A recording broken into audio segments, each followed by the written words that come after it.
All right, guys. Happy Sunday, everybody. I know some of us are like all in different time zones. So this is really awesome and it's really cool. This is actually the first virtual health retreat I've ever done online. I thought it would be an amazing idea. So we decided to put this together for the next launch of the G Transformation Academy for all of the women that just recently started our program. So basically what it's a 3-hour virtual health retreat, basically like 3 hours of self-care for nutrition, mindset, body confidence, all the things that go with your transformation of weight loss, fat loss, all of that good stuff. So it's going to be super casual tonight. We're going to have 3 speakers that I'll introduce here in a little bit. But during all of these segments, if you guys need to hop on, hop off, show your screen, not show your screen, get a snack, go to the bathroom, whatever. It's totally casual, so you don't have to feel like you're like, all primped up and sitting here and have to not like go to the bathroom or anything. But we're going to have 3 speakers tonight. Each segment is going to be about 45 minutes. There'll be a chance to answer or ask some questions and get them answered. And as the speakers go, you guys can put questions into the chat. And then we'll do a short break as we prep for the next speaker. But we have 3 tonight. It's going to be Cait Hoyler, Jordan Gomez, and Deanna Schober. So there'll be separate segments with 3 speakers all talking about different things. So I'm really, really excited that we're able to do this and have this for the very first time. Plus, these are all women that I love, I respect and support.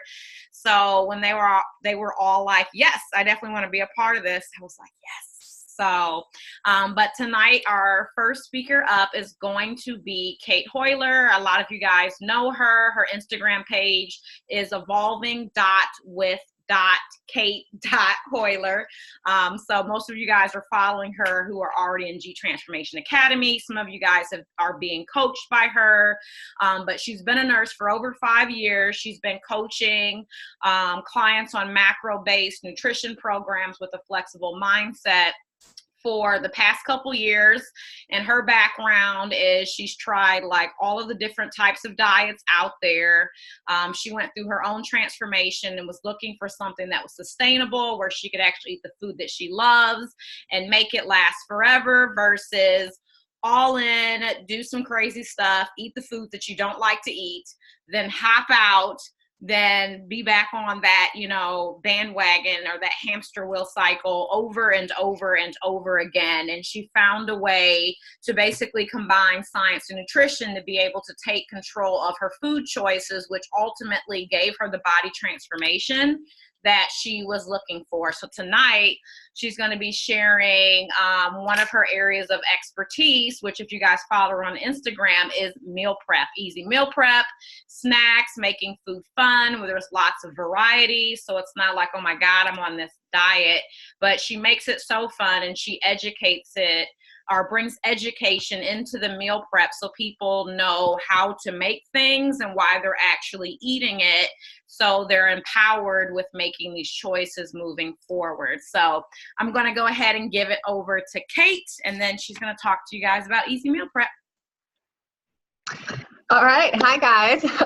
Thanks for that introduction, Eve. I'm going to pull up my little presentation here. I think I know how to do this, so hold on.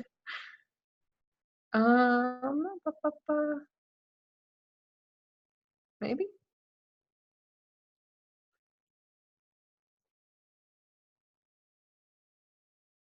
Okay, can you see it? Okay, just want to make sure. All right, so happy Sunday, everyone. I hope you guys had a great weekend. I'm going to talk with you guys about meal prepping.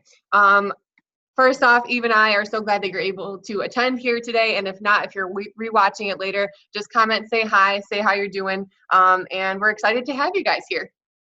If you are here in the chat, just make sure that you put in any questions in the chat box down below. There'll be some time afterwards for some Q&A and just to chat all about meal prepping and being prepared. So if you can think of any questions, just shoot them in there whenever you think of them, and then I'll get to them at the end. And I'm just personally obsessed with meal prep just because it's made my life and the lives of my clients so much easier, because being prepared just really helps you with navigating, making your own macros work for you personally and still being able to eat foods that you love.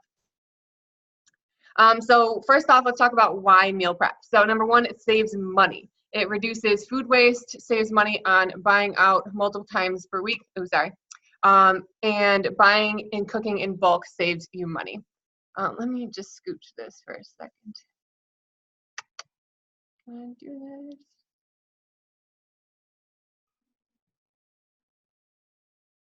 Okay, there we go.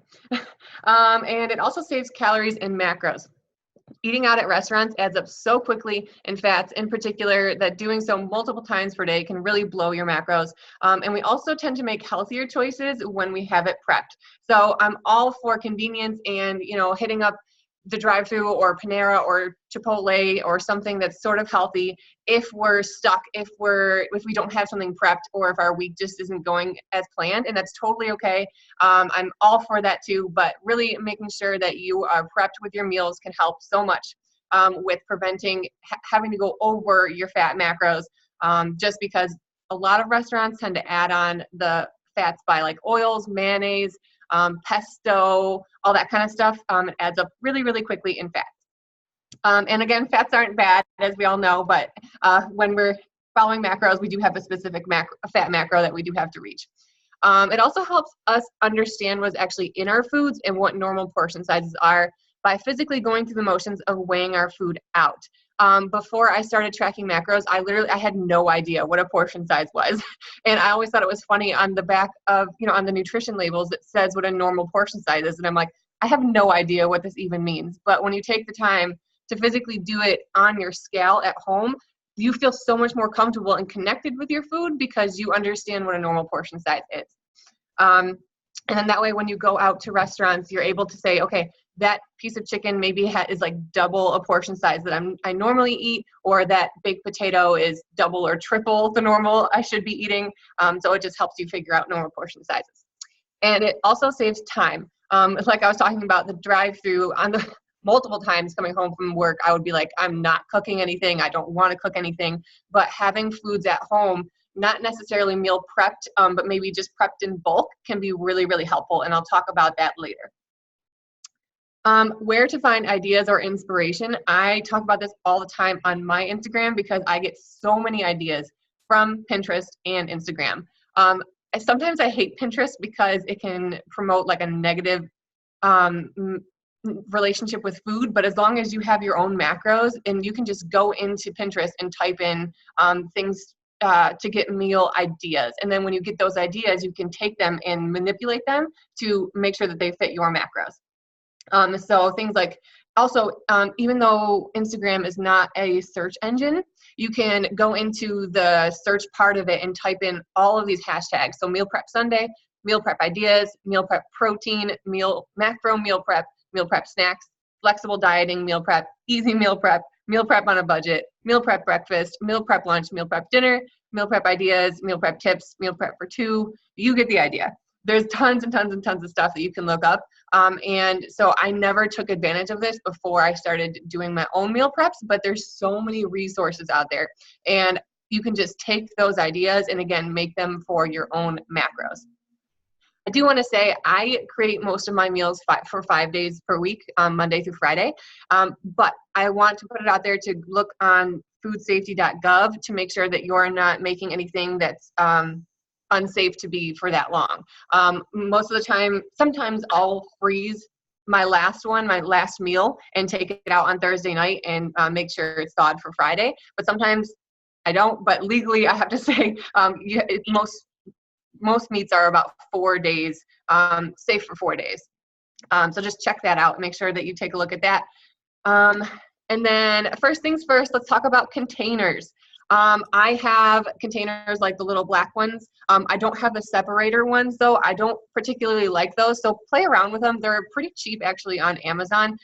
You can get anything on Amazon. I'm obsessed with Amazon. So I have the little black containers without the thing in the middle, the little divider, and it fits all of my meals perfectly. It's called Fit Packer. Actually, I'll put that in the chat. Actually, I don't know how to do that from the screen, so I'm not going to do that if someone else wants to put it in there. Fit Packer.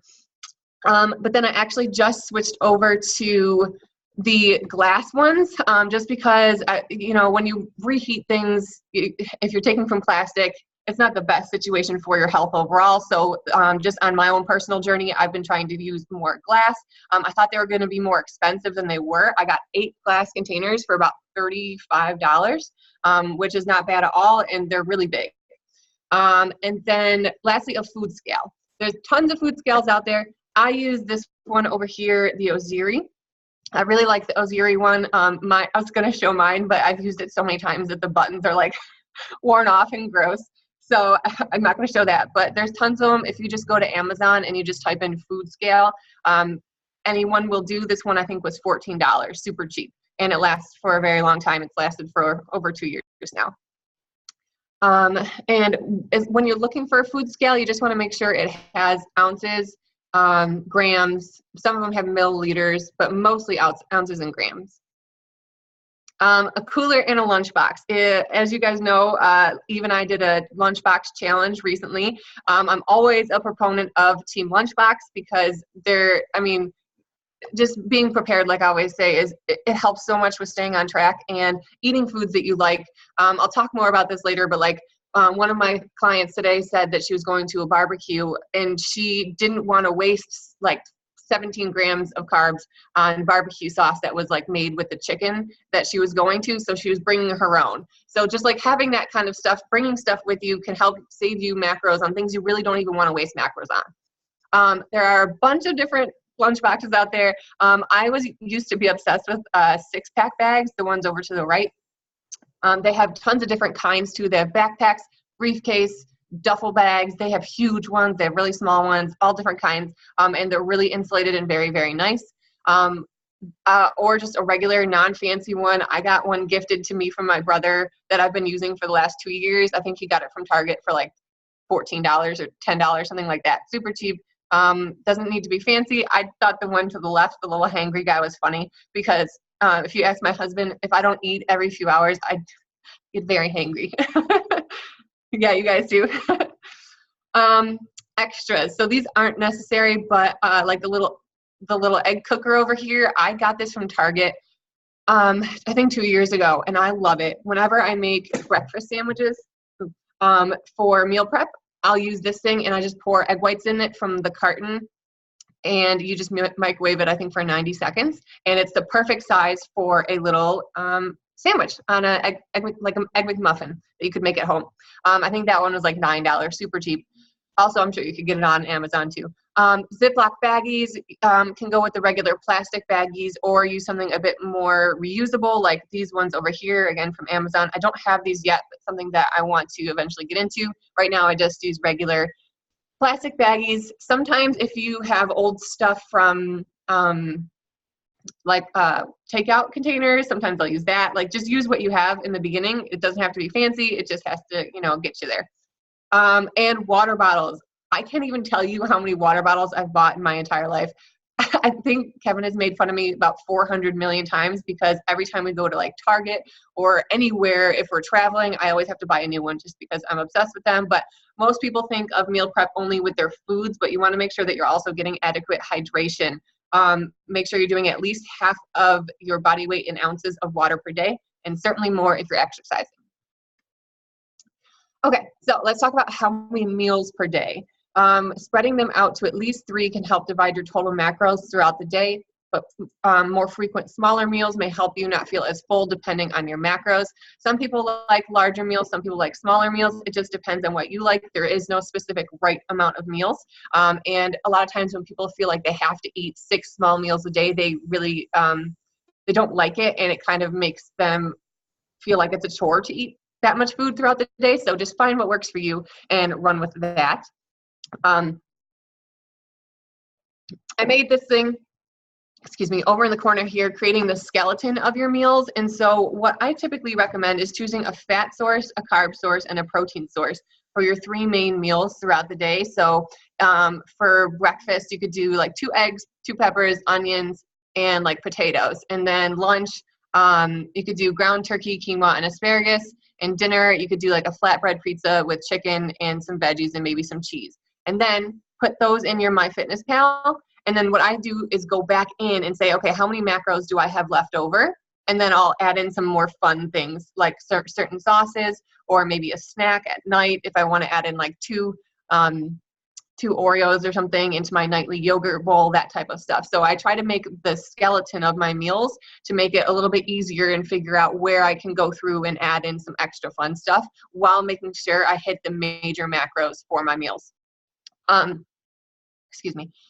Some people like to do themes for their dinners. I know my sister, she has 2 children. She loves doing this. So like Meatless Monday, Taco Tuesday, Stir Fry Wednesday, Pasta Thursday, Pizza Friday, Slow Cooker Saturday, and Leftover Sunday. I know that can be really helpful for some people. I personally don't like doing that just because I don't feel a need to, but I know just from researching meal prep tips and things like that, there are a lot of people out there who do like that, and it kind of helps you stay on track with meal planning.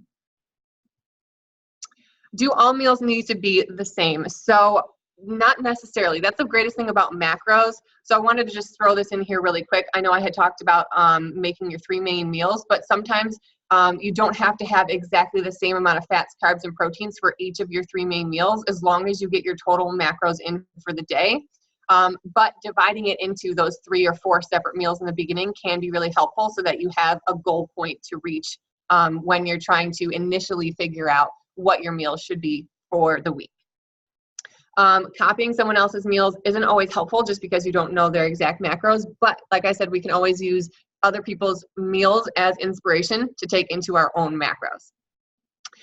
And make sure you're giving yourself time. So especially in the beginning, you want to give yourself at least 2 hours and then adjust accordingly from there.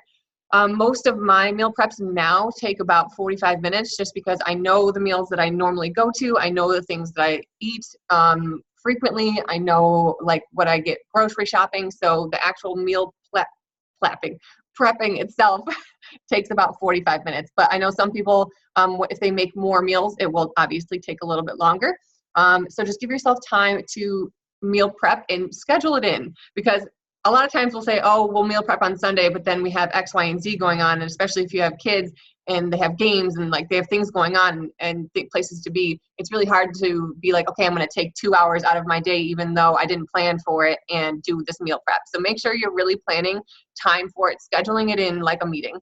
I do recommend also kind of taking time maybe before Sunday. I know Eve, I think, said she does it on Thursdays, taking time to plan out what meals you want to have and then going through your pantry and figuring out what you currently have, so that way you're not you're not getting too many things at the store that you don't actually need.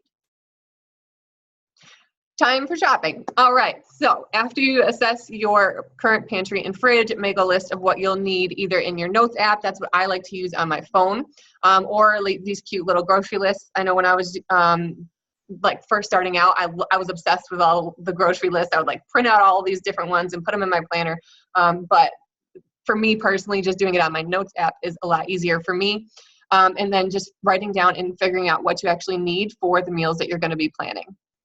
And then go shopping. So if you have kids or just hate shopping, there are options now where you can choose everything online and either pick it up in the store, have someone bring it out to you, or have it delivered, which is really awesome. I've never done it before, but a lot of my coworkers have, and I know a lot of people who do that, especially with kids. It can make it so much easier. Or if you have pets, like if you just have a ton going on, it can make it really, really helpful.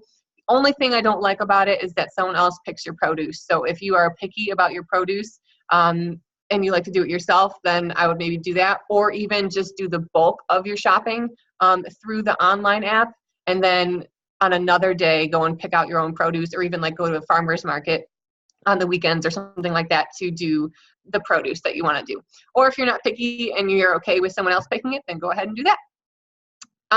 So I always get the question, is frozen worse than fresh, that kind of stuff. So my biggest takeaway and what I like to tell people is, do what you can. Anything is better than any vegetable is better than no vegetable at all. So honestly, if all you can do is get frozen because they may be cheaper or it's more time convenient, then definitely do that.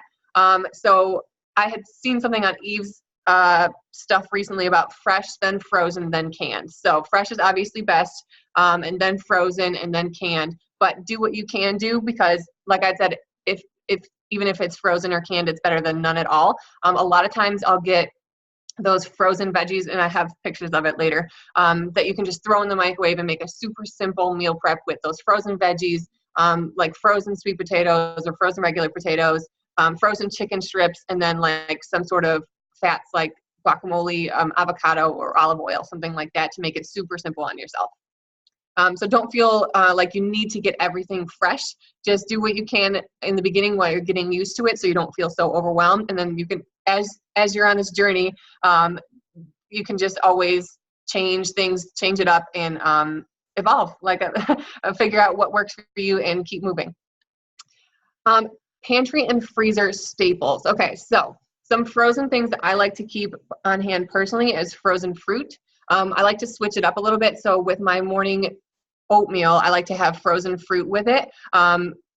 Strawberries, mangoes, blueberries, blackberries, pineapple. It's so easy to just throw those into any sort of breakfast or smoothie, oatmeal bowl, that kind of stuff. And switching it up will really help with getting different nutrients in, things that aren't necessarily fresh right now, but will still have really good nutrients frozen. So you check out that. Frozen veggies like corn, edamame, peas, and hash browns. I love having the frozen hash browns. I don't know why I used to think that frozen hash browns were like really bad for you, but if you just get the ones that have 0 ingredients except for potato, they're really good for you, and they're not high in macros. They're a great source of carbs for your breakfast, or even if you have like breakfast for dinner, which I love all the time. Frozen brown rice or quinoa packs, frozen shrimp, salmon, ground turkey, and frozen English muffins or bread. I love the brand Dave's Killer Bread, which I'll actually talk about lower. But having those, like frozen English muffins and bread, can be really helpful, because a lot of times when people think that they have to do meal prep, it has to be all fruits and veggies. You know, it can't be anything fun or anything that they normally like to eat right now. And I'll talk about the 80-20 rule in a little bit, but make sure that you also have foods that you really do enjoy in your meal preps, because otherwise you won't be excited about eating it. In your pantry, just things that you can have for easy go-to access would be oats, diced tomatoes, salsa, chicken broth, spices, which I'll talk about, pasta sauce, beans, potatoes, peanut butter, almond butter, and PB2. I don't know if you guys have heard of PB2, but it's just powdered peanut butter, and it's really great if you're low on fats. And it's a powdered form, and you mix it with water, and it's about, I think, like 1/8 of the fats of peanut butter, which is really great if you're low. Pasta, couscous, honey, maple syrup, extra virgin olive oil, coconut oil. I will say I'm not a stickler for like cutting things out or things that are bad. However, I really don't like canola oil. It's been proven to have like very negative side effects for your body. So I try to stick to olive oil and coconut oil if I do use oil. But that's just me personally. And then reduced sodium soy sauce, coconut aminos to toss in like stir-fry veggies. Those are really good. Balsamic vinegar, tomato paste for sloppy joes using like ground turkey or ground beef, maybe a leaner cut like 93.7, or if you need more fats, 80-20. I love having the tomato paste. My husband loves making sloppy joes all the time. So that's really helpful to have on hand. Low sodium soups that you can add lean meats to. Rice cakes. I used to be obsessed with rice cakes a long time ago, and they are so easy for helping get in your macros at the end of the day too, if you didn't prepare well and you have some leftover carbs to hit. And they're also very easy to take with you places. Chia seeds, chocolate chips. Again, you don't want to cut out everything that you love. Don't cut out chocolate completely, or else you'll just go crazy on it. So I like to have chocolate chips in there, flat outs or wraps for pizzas, and I have cereals with my nightly yogurt. Fridge staples in our house right now, like there's butter, Laughing Cow cheeses, low-fat mozzarella cheese, Parmesan cheese, eggs, and egg white cartons. I love the egg white cartons because they can really help you reach your protein macros instead of wasting all of the eggs. Meats, Greek yogurt, cottage cheese, and Bolthouse Farms dressings. I'm obsessed with those. They're way less macros. I think I used to be obsessed with ranch. I would put ranch on pasta. Like I was crazy. And so ranch has, I think, 16 grams of fat. Eve, don't laugh at me. I was in college. It was ridiculous. It was so bad. But Ranch has 16 grams of fat, and the Bolthouse Farms ranch has, I think, 3, and it tastes almost identical. It's really good. And then Dave's Killer Bread, which I had mentioned. I love that bread. They have a cinnamon raisin one. They also have bagels, which are really good. And it's just a little bit less processed, but they're also really, really good macros too. So having that kind of stuff on hand can come in handy when you want to stay on track, but have less time throughout the week.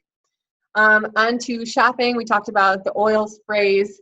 So I know people talk about shopping the perimeter of the store, and while that is very helpful because you really want to make sure that you're choosing, again, 80% of your foods to come from whole food natural sources, and that's usually the perimeter.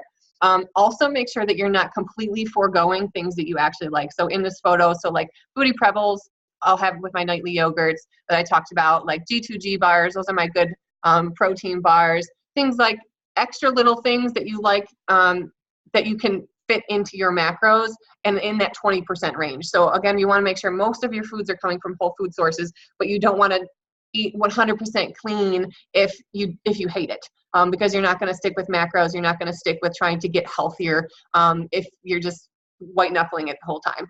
It's not going to be sustainable. It can help with adherence. And then I talked about 2 Oreos or 1 serving of cereal in my nightly yogurt, hamburger buns for your carbs for dinners, things like that, which you might think you need to cut out completely when trying to get healthier and lose weight. That's why I love macros, and I'm sure you guys all know too, since learning macros, it just opens your world up to so many other things that you can fit still into your life and make it more sustainable. The 80-20 rule. So that just means, again, the majority of your foods come from whole food sources like lean meats, vegetables, and fruits, and 20% come from more fun foods like over here. I know a lot of people like the enlightened and halo top stuff. I used to like that a lot, and you can fit in, 1 to 2 servings once or twice a week, that kind of thing to help with like your ice cream cravings and things like that. But don't totally get rid of even normal ice cream, because I used to think that I had to try the Halo Top and the more protein focused treats, things like that. But regular ice cream, 1 serving of regular ice cream is pretty much almost the exact same thing as a Halo Top. So just make sure you're looking at the nutrition labels of things that you really like to eat, because most of the time you don't have to cut it out. Just again, look at the serving size. Washing and chopping your fruits and vegetables. Jordan was actually reminding me of this earlier. Some people like to come home from the store and immediately wash and chop their fruits and veggies so that they're ready for whenever you want to pop them into meals. It can be really helpful if you're currently struggling to eat enough fruits and vegetables in your day. Dice them up and store them in an airtight container. Also make sure that you're separating them adequately, because if one has like tons of juices and another one doesn't, and you put them all in one bowl, like trying to make a fruit salad, I've done that so many times and they get gross and mushy and I never want to eat it again. Like no, thank you. So make sure that you separate them accordingly. And I think it was you, Jordan, who said to put them in the top part of your fridge where when you open it, the first thing you see is that pre-cut stuff ready to go.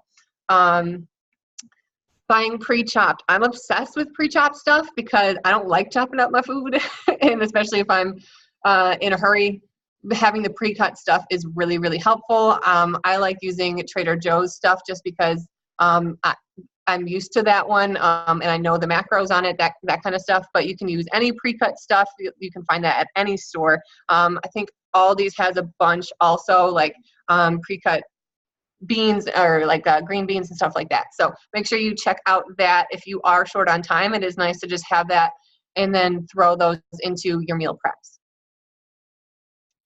Buying microwavable foods.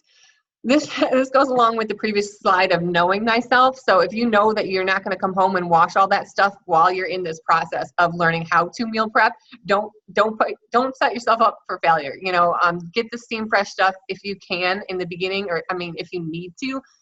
Like I had said before, fresh is always better, but I'd rather you have the steam fresh stuff so that you're still getting in those nutrients and that fiber per day. So try to just make it easier on yourself while you're doing this transition. And then the more you get comfortable in having this healthier lifestyle, you can transition more a little bit to taking the time to cut and wash and do all that stuff that comes along with having the fresh foods. Oh, the ones with sauces. So a lot of times the steam fresh ones or any of the microwavable stuff will come with sauces in it. So just make sure you're looking at the nutrition facts on the back to ensure that you're accommodating for the sauces, which are usually higher in carbs and fats. So now on to preparing. So there's a ton of different ways to meal prep, and there's no right or wrong way. So I'm going to talk about a few examples on the next slide. So the first one would be prepping all of your main meals. And so that's your breakfast, your lunch, your dinner are all set and ready to go. This option can be overwhelming to some people and can cause mushy meals that no one really wants to eat. So I typically don't recommend prepping all of your meals in the beginning of the week unless that's something that you've done before and you really enjoy. Planning is the key to make sure that you, again, are able to get all of your macros in for the day, but prepping is different. You don't necessarily have to prep every single meal as long as you plan it out and you set aside time to cook the meals. Prepping only 2 meals, such as breakfast and lunch, breakfast and dinner, or even lunch and dinner. I know some people have free lunches at work, so sometimes they'll just prep their breakfast and dinners. Some people have more time at the end of the day, so they like to just prep their breakfast and lunches, or sometimes they're at home and they have more time in the beginning of the day, so they like to only prep their lunch and their dinner. So that's only 2 meals a day. Prepping 1 meal a day, most people just prep lunches, and that's mostly what I do currently because I already know what my morning meals are going to be, and it's always pretty much protein oats, which take like 5 minutes. So I personally only prep 1 meal a day, but I also prep bulk foods. So doing this, number 4, you can mix and match throughout the week, and I really recommend this one for a lot of people to do 1 to 2 meat sources and 2 to 3 veggies. And I have examples of these in 2 slides. So I'll show them soon. And then batch cooking kind of goes along with number 4. Cook up a big batch of something and enjoy it through the week, such as soups or stews. And you can create a recipe in MyFitnessPal and enter all the ingredients, enter the number of servings, and it'll create the macros for you, which is really cool. And I'll show you how to do that in the next slide. Or cook a whole chicken, or cook a big batch of chicken in the slow cooker. There's tons of stuff that you can do in the slow cooker. So definitely use that as a resource. How to create a recipe in MyFitnessPal. You can go into your MyFitnessPal and then click on add a food, and then click on the plus sign in the right corner, click on create a recipe, and then you can actually, you can either manually enter in the ingredients, or you can find a recipe on the internet and have it be imported in there, which is really cool. And then you can adjust your own entries, your own serving sizes of the stuff that you actually have, which is really neat. And then afterwards, MyFitnessPal will show you the total breakdown of each serving, and then you can click on save and log, and then change the serving size to however many you want for dinner or breakfast or lunch. Make sure you change the serving sizes as needed, and make sure you monitor the type of meats used, such as 80-20, 90-10, 93-7, as this makes a huge difference in fats and proteins. Bulk meal choices. So I've broken this down into a few different categories. So we have the bulk higher fat meat proteins. Ground turkey, depending on the cut, it can be higher. Most restaurants, by the way, will use about an 80-20 cut. So if you're getting like even a ground turkey burger, thinking that you might save some fats a little bit, it's typically still the 80-20. So just to throw that out there. Ground beef, steak, pork chops, certain sausages, even chicken sausages, have higher macros, fat macros. So ones that I really like are, oh my gosh, I'm forgetting them right now. I get them at Trader Joe's, but they're lower in fat if you need a lower fat option. But most chicken sausages and most normal sausages will have anywhere between like 14 to 17 grams of fat. So just make sure you're looking at that. Bacon and fried foods like fried chicken. Bulk lower fat meat proteins, turkey breast, chicken sausages, like I had said, certain ones will have lower fats. Chicken breast, whitefish, and shrimp, and then bulk moderate or higher carb sources, such as rice, couscous, quinoa, roasted potatoes, sweet potatoes, banza, and regular pasta, and corn. And some bulk lower carb options are usually vegetables. So green vegetables, broccoli, zucchini, peppers, red, orange, or yellow peppers, butternut squash, spaghetti squash, acorn squash, and most fruits. So I would recommend having, 1 to 2 choices of either of those throughout your week so that you can mix and match. Making the most of your time. So instead of making one food at a time, get proactive, use your stove, oven, crock pot, and or grill at the same time. I roast all of my veggies at the same heat just to make it easier on myself. So I'll do them all at 400 and adjust cooking times. I will make my rice, couscous, or quinoa on one burner while cooking the lean ground beef or turkey in another. Just make sure that you're using the most of your time, especially if you only have a certain amount of time to meal prep throughout the day.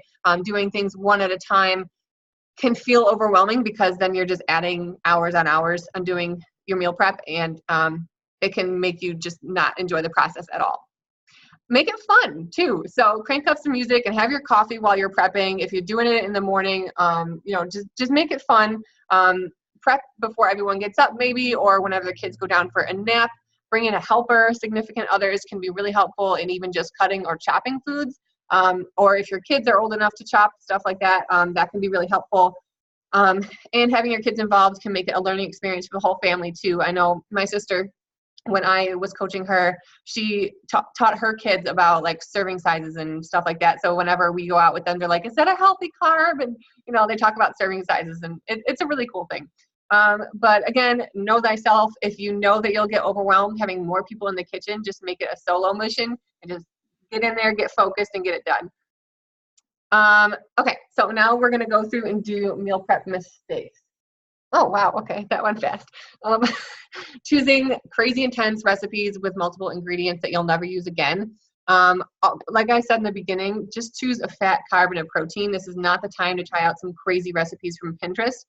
If you have more time, maybe on the weekends, that you want to try out one recipe that you're not too familiar with, then I would recommend doing it then. But if you haven't tried out a recipe and you're going to make 5 days worth of it, it can be very disastrous and make you waste a whole lot of time and money. Not having enough vegetables in our daily meals. Fiber comes from carbohydrates such as fruits and veggies, and it's very important for healthy digestion. And so if you're not getting between typically like 20 to 30, 25 to 35 grams of fiber per day, it can make you have abdominal issues. It can cause constipation or diarrhea even, and that can change your weights on the scale. That can cause a whole lot of issues. So make sure that you're getting in your vegetables. You can dress them up any way you want, roasting them, seasoning them, that can change the flavor and the texture. So find ways to kind of fit them in just to make sure that you're getting in the nutrients from them and the fiber. Not spicing our food. So this goes with number 2, find a way that to enjoy the taste of your foods. Some things that my main staples are always garlic powder, onion powder, salt, and pepper. And some other really good ones are Italian seasoning packets that are already pre-made, ranch seasoning packets, taco seasoning, jars of salsa, grill seasonings. I really love these ones also from Trader Joe's. They just add a different element to your foods, and it can really spice things up and completely change a boring, bland meal to something that you're actually looking forward to. Meal prep mistakes continued. Number 4, forgetting about snacks. If you snack between meals, make sure you plan for those. I do like protein bars. My favorites are the ones that are shown. Also, fruits and nuts are good choices, as well as some ideas that I'll show in a minute. With fruits and nuts, you want to make sure that you're portioning them out, because a handful of nuts can either be like 11 grams of fat or like 45, which is crazy. So make sure you're portioning them out adequately. Throw this in there. This is my favorite G2G bar, and if you want 20% off, just use the code Cait. I know Eve really likes these Fit Crunch bars. I also like these Level 1 bars. I had to force myself to like these RX bars because the texture is weird, but I like that they're just healthy, whole food ingredients. So I like that as a snack too. Snacks continued. These are also called bento boxes, and when Eve and I did the lunchbox challenge recently, these came up a lot. So these can be really helpful even when you're going to the movies. You can bring little snack boxes if you're traveling. If you're going to be, if you have to travel for work, these can be really helpful. So just always go into Pinterest and you can type in bento box or snack box or macro snack box, and tons of this stuff will pop up. And these are much more natural whole food sources, which I really love for snacks. Not separating things that will get mushy, like I had talked about before, lettuce and tomatoes or dressings. You want to make sure that you can either put the lettuce and tomatoes in different baggies, use a separate container for dressings, and make sure you allow your foods to cool before, I'm sorry, that I was supposed to say before like portioning. So if you're gonna make meals separately for a lunch per day, make sure that before you close the lid, everything has cooled, because otherwise the condensation will make everything mushy and it will be gross.